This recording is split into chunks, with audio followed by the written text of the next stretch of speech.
When it exploded onto the scene in 1992, audiences knew that Batman the Animated Series was going to be different. The series combined a mishmash of different visuals and literary inspirations to create the most definitive versions of the Dark Knight ever seen. And that more often than not meant it had to get dark. Like, really, really dark. But whereas Batman the Animated Series, or BTAS because that's a mouthful, famed commitment to scaring the pants of its viewers sort of goes without saying these days, it's worth pointing out that it wasn't the only DC cartoon to venture into darker territory. Following BTAS, the minds behind Warner Brothers Animation, Bruce Timm, Alan Burnett, Paul Dini, Andrea Romano, and countless others set about creating a new DC Comics continuity, eventually dubbed the DC Animated Universe. Shows based on Superman and Justice League eventually followed, while an equally successful Batman spin-off called Batman Beyond also released shortly after BTAS concluded. All of these cartoons were smart, stylish, and equally ambitious, but they also had another thing in common. They could drop some absolutely spine-chilling endings on occasion, and sometimes completely out of the blue. It's a part of what makes them so special, of course, but they're enough to give even the most seasoned of viewers pause for thought. And with those chills in mind, my name is Ori from What Culture Comics, and these are the 10 darkest endings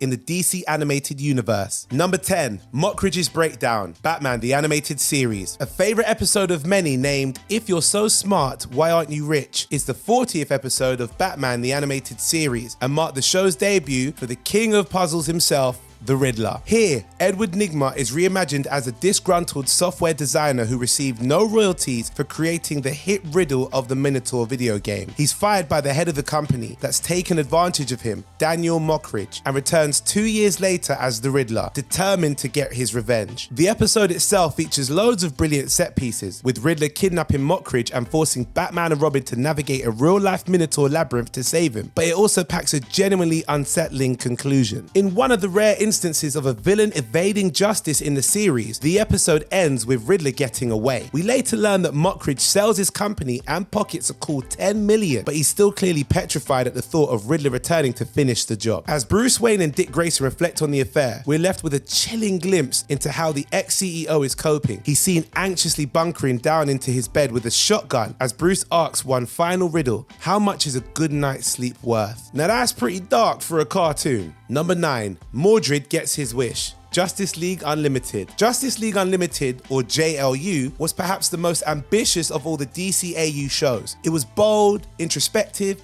and adopted a serialized approach to storytelling. Like its forebears though, it was also no stranger to delving into some tremendously dark themes, or to leaving viewers on a disturbing note. Case in point, Kid Stuff, an episode which sees Morgan Le Fay's son, Mordred, cast a spell that banishes all adults to an alternate dimension, including all of the Justice League. Le Fay, as one of the billions of banished adults, decides to join forces with the League to stop her child, and so casts a spell that turns them all into children. Now, it's actually really cute and fun to see the League trying to defeat Mordred as children. The episode even includes a wonderful cameo from baby Etrigan, but it isn't all laughs and giggles by the time things come to an end. After the child Leaguers trick Mordred into transforming himself into an adult, thus banishing him to the same realm as all the other adults, Le Fay remarks that the spell that gave her child eternal youth has been broken. All he has now is eternal life. Cue another scene of Le Fay tending to her now elderly and feeble son, who has aged past the point of all recognition. Number 8,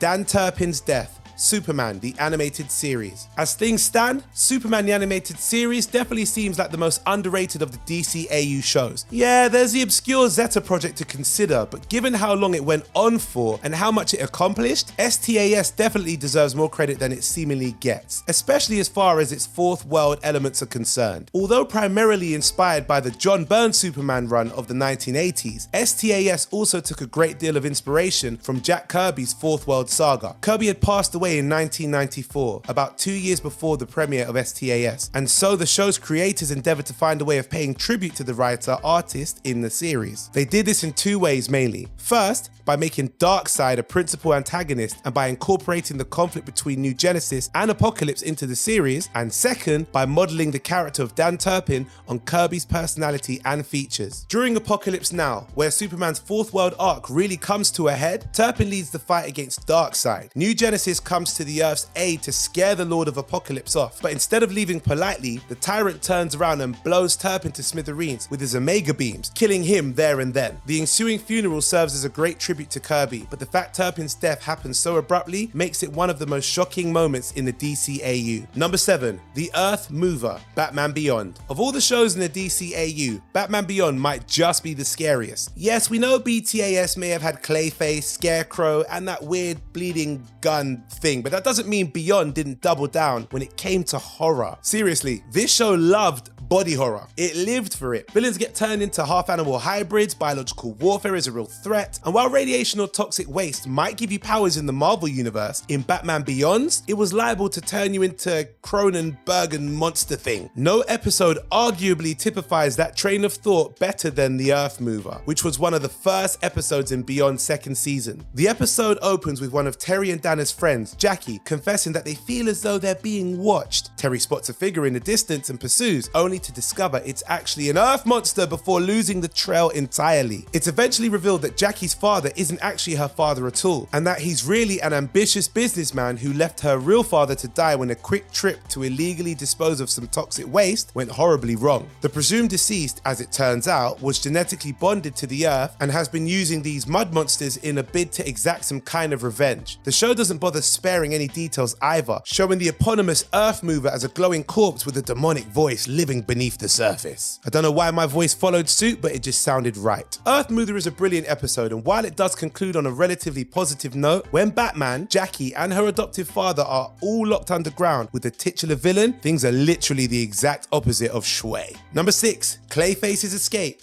Batman the Animated Series. One of the best arcs in BTAS, Feet of Clay, saw the introduction of none other than the creepy shapeshifter Clayface, and wasted no time at all in placing body horror front and center. There's that awful bit where Matt Hagen gets the chemical mixture forcibly poured down his throat, and then of course the climax where the actor turned Clayface ends up reliving all of his most famous roles in one fluid transformation. It's a spectacular feat of animation, but it isn't the final note the episode ends on. Nope, the fine minds behind BTAS had one last horrifying surprise in store, after they'd finished luring everyone into a full set of security, of course. At the end of the episode, after Batman's defeated Clayface and it seems as though he's dead, we discover that Hagen has survived, as electricity actually has no adverse effect on his new form. Immediately after Batman runs his tests on the sample, we see Clayface's friend Teddy mourning his death, while a woman watches in the background. The woman then begins to laugh uncontrollably as the pitch descends to a horrifying cackle and her eyes turn Clayface yellow. Now that's the stuff of nightmares. Number 5,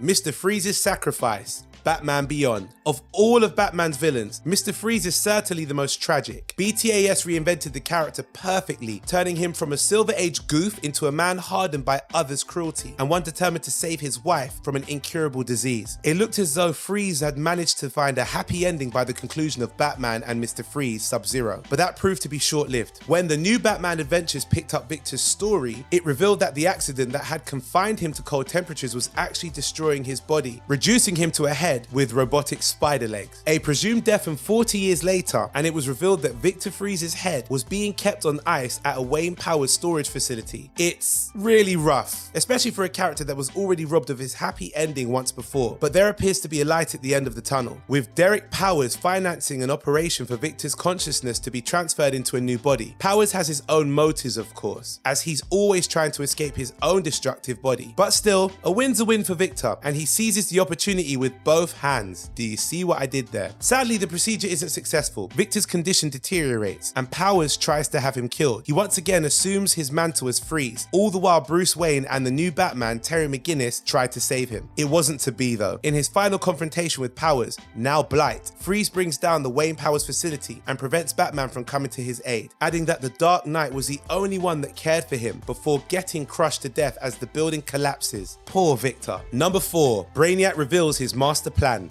Justice League Unlimited. JLU's Cadmus arc is one of the all-time great superhero stories. I don't just mean that in terms of animation either. The entire thing rivals some of the best Justice League stories ever told. Building upon previous episodes and themes from Superman the Animated Series and Justice League, the arc delved deep into the ethical questions surrounding the relationship between superheroes, everyday people, and the government, and injected a healthy dose of moral ambiguity and political tension into the series. It also happens to feature one of the most horrifying images ever conceived in DC's history, so it has that going for it too. Dwayne McDuffie made sure the arc had it all, and so revealed in its penultimate episode that Lex Luthor had really been a vessel for Brainiac the entire time, making a huge throwback to season 2 of Superman by revealing the Kryptonian AI installed a version of itself in Luthor's DNA in their last encounter. Said reveal comes as Brainiac rips Luthor's flesh apart to unveil a metallic face hidden in his stomach. That's like a cross between Krang and Shredder from Teenage Mutant Ninja Turtles, only 10 times darker. Number 3, Clayface murders a part of himself, the new Batman adventures. Feet of Clay tends to be the go-to, oh my god, BTAS was really dark, wasn't it? Episode for most fans. But you know what's worse? Growing Pains. The episode came about during the new Batman adventures and basically tells a story wherein Robin, Tim Drake, tries to rescue a young girl who's on the run from someone. She's clearly terrified and the boy wonder does his best to look after her, even going so far as to give her a name, Annie, all the while realizing that he's developing a huge crush. During this time, he and Batman try to fight Annie's pursuer, supposedly her father, but they lose them both. Robin persists with the search while Batman studies some samples, discovering that the man in question is none other than Clayface. This is where things get truly disturbing. You see, Annie isn't actually Annie, but a part of Clayface created after he encountered some chemicals in the sewer. She went missing and he's been trying to reabsorb her this entire time, which is obviously something Robin isn't too pleased with. Cue Annie hurling herself into Clayface to save Robin when she gets reabsorbed and essentially dies. I can't begin to imagine how Robin could reconcile that in his mind. Number 2, INQUE transforms Aaron, Batman Beyond. Moving from one instance of body horror from the show that kickstarted the DCAU to one from the series that replaced it, and boy, it is a weird one. As I said before, Batman Beyond had literally no chill when it came to tackling darker themes, and it had a particular penchant for depicting body horror. Apart from the aforementioned Earth Mover episode though, there are 2 other disgustingly dark fates that stick out to me. Cuvier's overdose at the end of Splicers and Aaron's transformation in Disappearing Ink. The former example sees a geneticist who specializes in blending human and animal DNA trying to assassinate the district attorney. Terry, taking advantage of this, gives him all the animal genes he can handle, turning him into one of those awful looking hedgehog cakes we've all come to fear on social media. See for yourself. Disgusting. If anyone brings a cake like that to my house for my birthday, expect it to be thrown in your face. Anyway, Cuvier's tooth grin is nothing compared to what happens to poor Aaron Herbst, who's assigned to the facility where a frozen Ink is held captive. Aaron's a lonely fella and creepily takes advantage of Ink while she's on ice, eventually freeing her when he's fired for kissing her through the ice. Blech.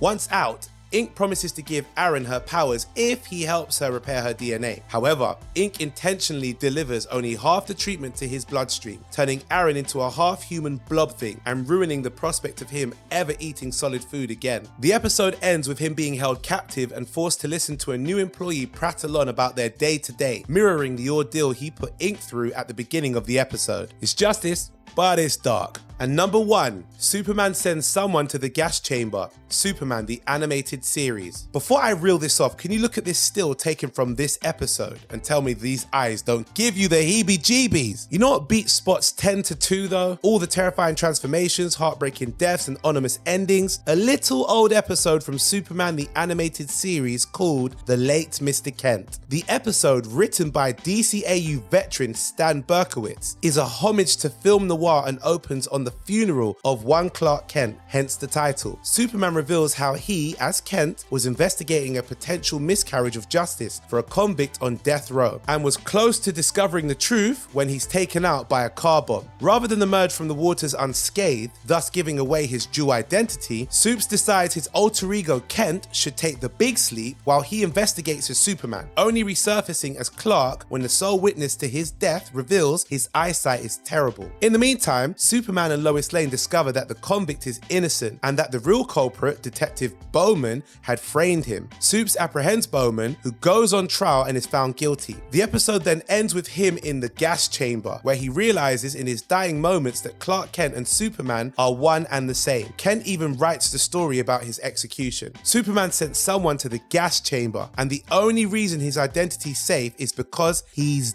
dead. Now that is some stone cold Shh.